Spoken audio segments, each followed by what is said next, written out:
Showroom ছাড়া আমি তো কেনাকাটা করতেই পারি না, আর শোরুমের ড্রেস ছাড়া আমি কোনো ড্রেস পরতেও পারি না।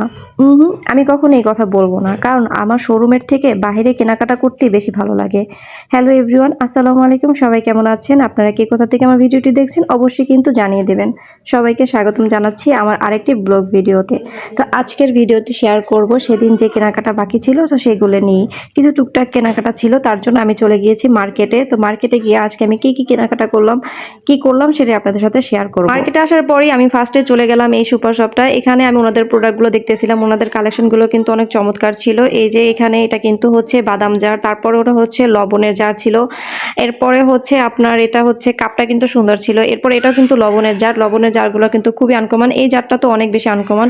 এটা হচ্ছে আপনার আইসক্রিম বাটি, মগটা কিন্তু চমৎকার, চারিদিকে ফুল আর মাঝখানে যদি পানি থাকে বা অন্য কিছু থাকে তাহলে কেমন হবে। এটা সম্ভবত মধু জার ছিল। তারপরে হচ্ছে ওনাদের আরো অনেক প্রোডাক্ট ছিল, সবগুলো প্রোডাক্টই কিন্তু চমৎকার ছিল। এই তো এখানে দেখতে পাচ্ছেন, এই যে এটা কিন্তু হচ্ছে চার মগ স্মাইলিং। তারপর হচ্ছে এখানে ওনাদের ওয়ালমেট গুলো ছিল, ওয়ালমেট গুলোও চমৎকার চমৎকার কালেকশন ছিল। এখানে চ্যাপিং বোর্ড ছিল একটা, এটা কিন্তু খুব মজবুত এবং খুব ভালো ছিল। তারপরে এখানে ওনাদের আরো প্রোডাক্ট ছিল, প্রোডাক্টের কোনো শেষ নেই, মানে সব ধরনের প্রোডাক্টই ওনারা কিন্তু বিক্রি করে থাকে। এখানে ননস্টিকের সেটগুলো ছিল। তারপর তো আরেকটা জিনিস ছিল, সেটা হচ্ছে ভাইরাল কড়াই। এখন অনলাইনে যে ভাইরাল কড়াই, এই কড়াইতে নাকি রান্না করে ভিডিও দিলে ভিডিও ভাইরাল হয়ে যায়। যাই হোক, আমি জাস্ট দেখতেছিলাম, আমি কিনি নাই, কারণ আমি মূলত এইসব কেনার জন্য আসিনি। যেটা কিনতে চাচ্ছিলাম সেটার সাথে ওনাদের দামাদামিতে মিলতেছিল না। যাই হোক, তারপর হচ্ছে চামচ সেটটা কিন্তু চমৎকার ছিল। পাশাপাশি কিন্তু ওনাদের কসমেটিক আইটেম ছিল, এখানে মেহেদি হতে মাথার clip, lipstick, nail polish, eyebrow, eyeshadow হতে সব ধরনের প্রোডাক্ট ছিল। এই যে ভাইয়া কিন্তু আমাদেরকে দেখাচ্ছিল, ভাইয়ের সাথে তো দুষ্টুমি করতেছিলাম যে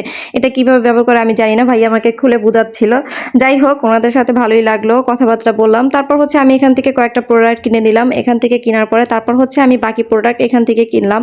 ওইখানে হচ্ছে একটু কম দামের ছিল আর এখানে একটু দামি ছিল। ওনাদের কিন্তু ফিক্সড রেটের, এখানে কোনো দামাদামি করার অপশন নেই। তো আমি এখান থেকে কাজল নিব, কাজলগুলো আমি দেখতেছিলাম যে আমি কোনটা নিতে পারি। তারপরে এই আইলাইনারটা কিন্তু অনেক চমৎকার ছিল। যাই হোক, আমি কিন্তু আইলাইনার নিই, আমি জাস্ট ওনাদের কাছ থেকে এখান থেকে কাজলটা নিয়েছিলাম।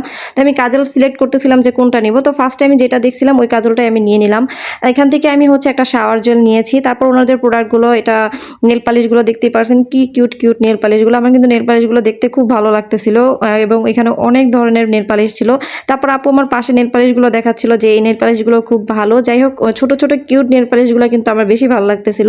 আমি আসলে নেল পালিশ পরি না, তাই নেল পালিশ নেওয়া হয়নি। এরপর হচ্ছে আমি এখান থেকে বের হয়ে গেলাম। বের হওয়ার পরই আমি এখানে একটু ফুটের দিকে নজর দিয়েছিলাম, কারণ আমার কেন যেন ফুটের থেকে একটু কেনাকাটা করতে, ঘুরতে ফিরতে অনেক বেশি ভালো লাগে, যেই মানে ভালো লাগাটা আমার শোরুমে কাজ করে না। তারপর এখান থেকে আমি হচ্ছে আমার জন্য একটা প্যান্ট দেখতেছিলাম, প্যান্টটা দেখতেছিলাম শুধু, নেইনি আর। তারপর হচ্ছে আমি যেটা কিনতে চাচ্ছিলাম সেটা কেনার জন্য আমি এখানে কুকারিজের দোকানে চলে আসলাম। আমি কুকারিজের দোকানে আসলে কি কিনতে আসলাম, আমি হচ্ছে এখানে ডিশের একটা সেট কিনতে আসছি। তো এই ডিশের সেটটা আমি এখান থেকে নিলাম। এটা হচ্ছে 3টার সেট থাকে, 4টার সেট থাকে, তো আমি 3টার সেট কিনলাম।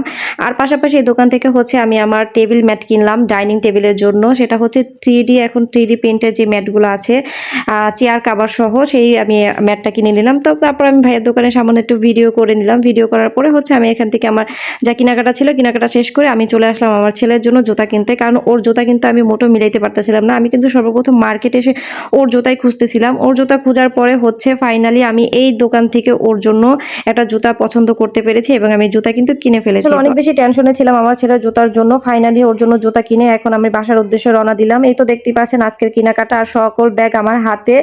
যাই হোক, ব্যাগগুলো নিতে কিন্তু কষ্ট হচ্ছিল। তো আমরা বাসার উদ্দেশ্যে রওনা দিলাম, আর দেখলাম যে এখানে খালা চুড়ি বিক্রি করতেছে। তো ভাগ্নি নাকি চুড়ি কিনবো, 2 মুঠ চুড়ি কিনে হাতে পরে নিল। তো আজকের ভিডিওটা আর বড় করবো না, এখানেই শেষ করবো। সবাই ভালো থাকবেন, সুস্থ থাকবেন, ভালো লাগলে লাইক কমেন্ট শেয়ার করে দিবেন।